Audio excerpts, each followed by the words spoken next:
Good morning student. आज हम पढ़ाएंगे लाइम एंड मोटार। तो सबसे पहले लाइम पढ़ाने के लिए इससे पहले हमने बताया था इंग्रेडिएंट ऑफ सीमेंट। सीमेंट में बताया था कि लाइम की जो रेंज होती है कितनी होती है 60%, यानी 60% और इसकी रेंज 62% से लेकर 67%। उसी लाइम के बारे में आज डिस्कस करेंगे कि लाइम बनता कैसे है और लाइम का सोर्सेज क्या है। तो लाइम का सोर्सेज सीधे है कि लाइम जो है लाइम स्टोन से बना है। लाइम स्टोन का सोर्सेज ये है कि लाइम स्टोन का सोर्सेज हम लोग सेडिमेंट्री रॉक से भी हम लोग लाइम स्टोन लेके आते हैं, जिसको हम लोग प्योर लाइम कहते हैं, और रिवर बेड से भी हम लोग लाइम स्टोन को लेके आते हैं, जिसको हम लोग प्योर लाइम कहते हैं। अब आते हैं बात इम्प्योर लाइम की। इम्प्योर लाइम किसको कहते हैं? इम्प्योर लाइम वैसे लाइम को कहते हैं जिसमें हम लोग ग्राउंड सरफेस के सबसे नीचे बॉटम हिस्से से जो पत्थर मेरा मिलता है उस पत्थर को हम लोग क्या कहते हैं? इम्प्योर लाइम कहते हैं।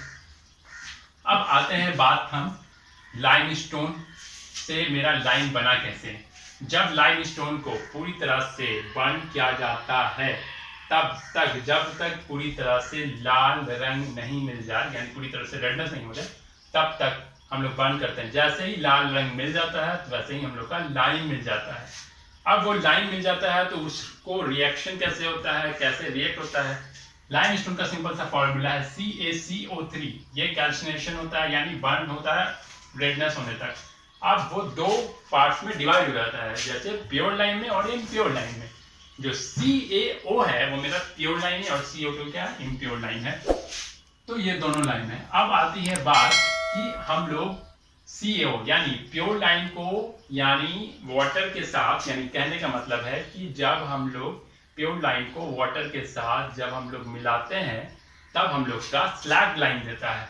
अब स्लैग लाइम होता क्या है? स्लैग लाइम वही होता है जब कोई भी लाइम हम लोग को बनाना पड़ेगा। अब वो लाइम हर तरह का होता है, कोई लाइम का पार्ट लाइम का हाइड्रोजन लाइम, लेकिन अगर हम लोग को कोई लाइम देना है, लाइम की स्ट्रेंथ देनी है, तब हम लोग स्लैग लाइम करते हैं। और स्लैग लाइम देने के लिए हम लोग H2O के साथ हम लोग लाइम का जब मिक्सअप करते हैं तब वो हीट के फॉर्म में मेरा स्लैग लाइम देता है। अब आते हैं बात कि स्लैग लाइम तो दे दिया, अब उसी स्लैग लाइम को जब इम्प्योर लाइम के साथ मिक्स करते हैं तब वो एक फ्रेश लाइम स्टोन देता है। उस फ्रेश लाइम स्टोन का फॉर्मूला होता है CaCO3।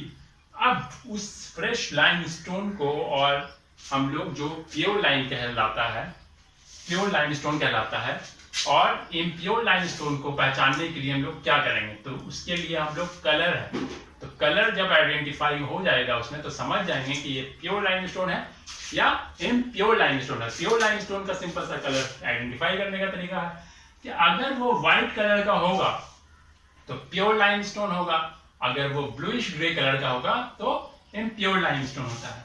अब आते हैं बात हम पहला जो लाइम है क्विक लाइम का। क्विक लाइम बनता कैसे है? क्विक लाइम बनने के लिए जब लाइम स्टोन को पूरी तरह से बर्न करते हैं, रिएक्ट कराते हैं, तब वो कैल्सिनेशन प्रोसेस में दो पार्ट्स में वो डिवाइड होता है, एक प्योर लाइम में, एक इम्प्योर लाइम में।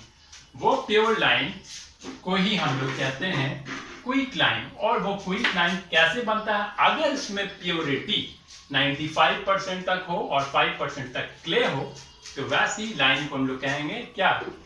Quick lime. यानी प्योर लाइम अगर 95% तक हो और क्ले 5% तक हो तो हम लोग इसको क्विक लाइम आता है। सेकंड में आते हैं हम लोग, अगर लाइम स्टोन 95% से ज्यादा हो उसमें प्योर लाइम और क्ले 5% से कम हो, वैसे प्योर लाइम को हम लोग क्या कहेंगे?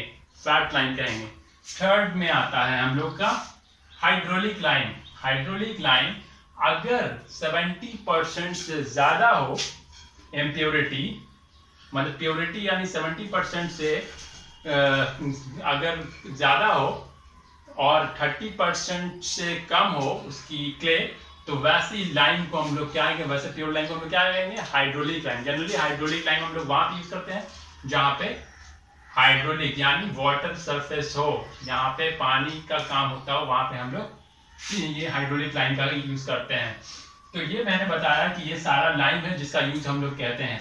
और सबसे इंपॉर्टेंट चीज कि लाइम जो होता है वो लाइम दो, अगर जिस लाइम में क्ले ज्यादा हो उसमें मेरा स्लेकिंग कम होगा, और क्ले जिसमें कम होगा उसमें स्लेकिंग ज्यादा होगा। यानी सिंपल सा कहने का मतलब है कि जिस लाइन में, जिस प्योर लाइन में अगर मेरा क्ले अगर ज्यादा होगा, स्लेकिंग कम होगा। ऑब्वियस है कि स्लेकिंग का काम क्या है, प्योर लाइन देना यानी क्विक लाइन देना। तो उसी अगर स्लेकिंग, अगर मेरा क्ले ज्यादा हो जाएगा तो स्लेकिंग कम होगा, और क्ले कम होगा तो स्लेकिंग ज्यादा होगा। तो ये था आज का टॉपिक। और स्लेकिंग जो है डायरेक्टली प्रोपोर्शनल होता है प्लास्टिसिटी के, और इनवर्सली प्रोपोर्शनल होता है अर्ली गेन स्ट्रेंथ के। यानी अगर स्लेकिंग डायरेक्टली प्रोपोर्शनल हो गया प्लास्टिसिटी से तो वो इनवर्सली प्रोपोर्शनल होगा अर्ली गेन स्ट्रेंथ से। तो आज का टॉपिक मैंने लाइन पढ़ा। अगला टॉपिक में हम पढ़ाएंगे types of line, constituent of line, line कैसे बनता है और लाइन की टाइप्स क्या है, और सबसे इंपॉर्टेंट चीज की मोटार क्या होता है, मोटार की टाइप्स क्या है, मोटार में क्या क्या इंग्रेडिएंट्स होता है, वो सारा टॉपिक पढ़ाएंगे। तब तक के लिए टॉपिक है। Thank you.